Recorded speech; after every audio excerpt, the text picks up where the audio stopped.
Hey y'all, it's me, Celeste again. Of course, I'm going to continue reading from my book, Hunting Humans. Nick River, Alaska, 1973 to 1983. Afflicted with a severe stutter in his childhood, a disabling shyness, and a case of acne so severe that he would later describe his adolescent face as one big pimple.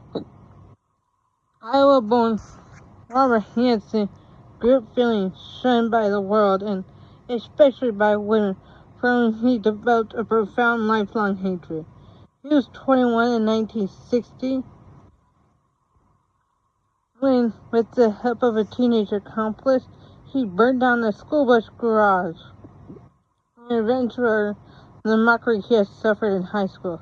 Convicted of arson, Hansen was sentenced to 3 years in prison and served 23 months before being granted parole.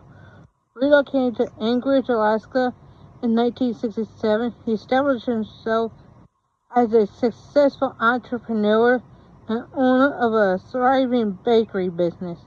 He also gained local renown as an expert hunter,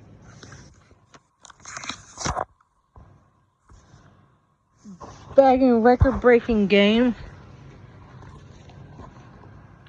caribou, grizzlies, mountain rams, with a rifle and bow and arrow. He was able to venture far into the wilderness with an airplane he purchased after collecting a $13,000 insurance payout for a household burglary that, as events would prove, he had staged himself. In 1971, Hansen was arrested a second time after forcing an 18-year-old girl into his car at gunpoint, binding her, driving her out of the city, and raping her. Hit with a 5-year sentence, he was diagnosed as a manic depressive by a court-ordered psychiatrist, and after demonstrating sufficient improvement through therapy, paroled after only 6 months. 5 years later, he was arrested again, this time for stealing a chainsaw, being potentially dangerous during manic episodes. He was treated with the mood stabilizer lithium and paroled after serving a fraction of his 5-year sentence. None of these crimes, not even the assault on the adolescent girl, however, could compare to the enormities that would earn Hansen the name the Butcher Baker. Beginning in 1973, when he was 34 years old, Hansen flew dozens of sex workers and topless dancers to his mountain retreat. Those who provided sex for free, who came across with what I wanted, as he later put it, were taken back to Anchorage unharmed.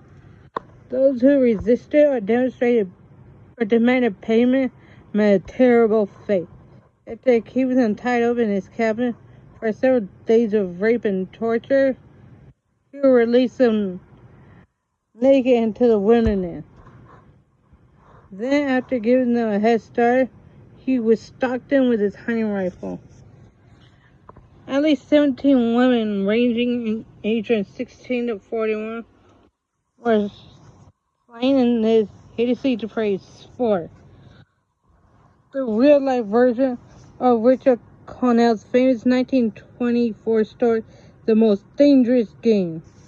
The end came for Hansen in 1983, when one of his intended victims managed to break free as he was attempting to force her into his plane. The police picked Hansen up for questioning and quickly punctured his alibi. Before long, they had found incriminating evidence in his possession, including the murder weapon and a map marked with the burial sites of his prey. Sentenced to 461 years in prison without the possibility of parole, died in captivity in 2014 at the age of 75. Please rate, comment, and subscribe down below. Bye.